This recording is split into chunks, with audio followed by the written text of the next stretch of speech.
नमस्कार, उत्तराखंड न्यूज में आपका बहुत बहुत स्वागत है। चलिए देखते हैं उत्तराखंड की 15 फटाफट बड़ी खबरों को।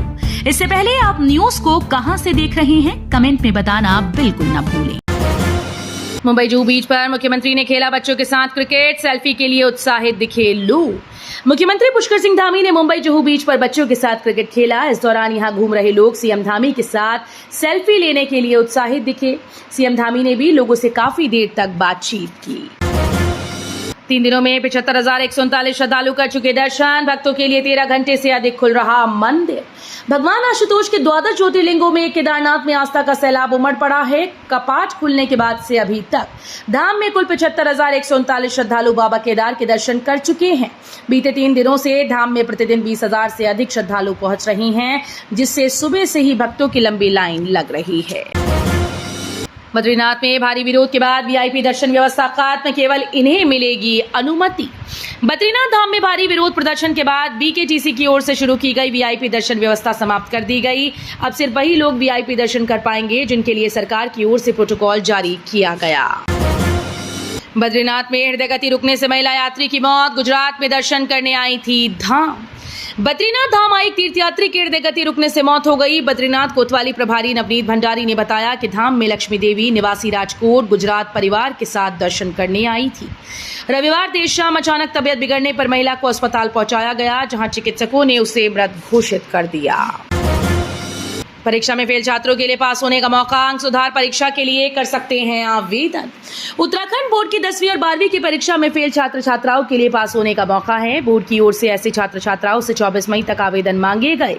बोर्ड के वे छात्र भी आवेदन कर सकते हैं जो ये समझते हैं कि उन्हें उम्मीद से कम अंक मिले हैं। उत्तराखंड बोर्ड रामनगर के शिक्षकों को अनिवार्य तबादलों से छूट की तैयारी। निदेशालय भेजेंगे प्रस्ताव।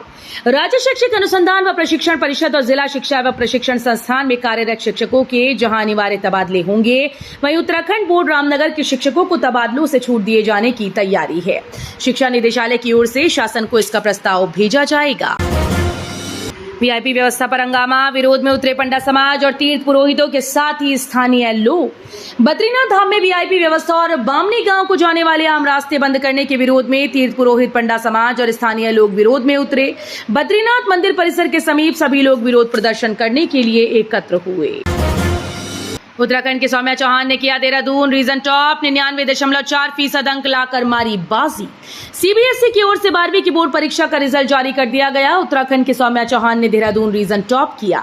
सौम्या ने 99.4% अंकों के साथ देहरादून रीजन टॉप किया है। सौम्या रुड़की के माउंट लिटराजी स्कूल की छात्रा हैं। कुमाऊं के 6 जिलों में सेवा से बाहर हुए 750 डॉक्टर, तैनात सिर्फ 150, अब भटक रहे हैं मरीज। कुमाऊं मंडल के 6 जिलों में अस्पताल खाली हैं और चिकित्सकों की तैनाती न होने से मरीज भटकने के लिए मजबूर। कुमाऊं भर में 2 माह पूर्व 750 डॉक्टर बॉन्ड खत्म होने से सेवा से बाहर हुए और किसी तरह सिर्फ 150 की ही तैनाती विभाग कर सका।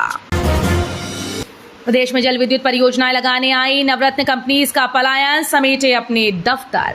देश की नवरत्न कंपनीज ने जिस उम्मीद के साथ उत्तराखंड में अपने दफ्तर खोले थे, जल विद्युत परियोजनाओं के अधर में लटकने की वजह से अब उन पर ताले जड़ने पड़े हैं। हजारों करोड़ रुपए का निवेश फंस चुका है और दूर दूर तक परियोजनाओं के धरातल पर उतरने की कोई उम्मीद नजर नहीं आ रही। छुट्टी के दिन अचानक पहुंची टीम, हटाया अतिक्रमण। ट्रैक्टर समेत 8 गाड़ियों में भरा, जब्त किया सामान। पिछले साल निगम व प्रशासन ने हल्द्वानी बाजार में अतिक्रमण के विरुद्ध बड़ा अभियान चला, कार्रवाई भी की थी। इससे बाजार का हाल कुछ सुधरा भी, मगर अब फिर से स्थिति खराब हो गई। अधिकारियों का कहना है कि पहले नोटिस दिए जाएंगे, नहीं सुधरने पर कार्रवाई की जाएगी। संयुक्त सचिव ने कहा कि पास नक्शे के हिसाब से ही काम होना चाहिए। सफलता ने भरी खुशियों की उड़ान। कुमाऊं में बेटियों का दबदबा। सीबीएसई के हाई स्कूल व इंटरमीडिएट के परीक्षा परिणाम में कुमाऊं मंडल में बेटियां आगे रहीं, जबकि बागेश्वर में हाई स्कूल की परीक्षा में बेटों ने बाजी मारी। वहीं नैनीताल जिले का परीक्षा परिणाम सबसे अधिक रहा। शतरंज खो खो प्रतियोगिता में विद्यार्थियों ने दिखाया दम। सोमेश्वर में सीनियर सेकेंडरी स्कूल की तरफ से 2 दिवसीय अंतर विद्यालयी शतरंज और खो खो प्रतियोगिता का शुभारंभ हुआ। 2 वर्गों में हुई प्रतियोगिता में विभिन्न विद्यालयों के विद्यार्थियों ने उत्साह के साथ भाग लेते हुए अपना दमखम दिखाया। खो खो में 34 जबकि शतरंज प्रतियोगिता में 19 टीम्स ने हिस्सा लिया। जीव जंगल की नई चुनौतियों का पाठ पढ़ेंगे आईएफएस अफसर। फिर से लाई जा रही सैंडविच मोड व्यवस्था। आईएफएस अफसर को ट्रेनिंग देने वाले देहरादून स्थित देश के एकमात्र IGNFA ने पाठ्यक्रम में बदलाव किया। CSIR नीति ने पाठ्यक्रम बनाने में मदद की। कोर्स पढ़ाने के लिए एक्सपर्ट मुहैया कराए जाएंगे। चलती जिप्सी में अचानक लगी आग, मचाड़ काम, पर्यटकों ने कूदकर बचाई अपनी जान। अब जांच में राजस्व विभाग। उत्तराखंड में गर्मियों के सीजन में लगातार आग लगने की घटनाएं देखने को मिल रही हैं। आज एक बार फिर से एक जिप्सी में आग लग गई, जिससे आसपास हड़कंप मच गया। पूरा मामला कालाढूंगी थाना क्षेत्र के पवलगढ़ बैल पड़ाव मोटर मार्ग का है, जब सुबह चलती जिप्सी में अचानक आग लग गई।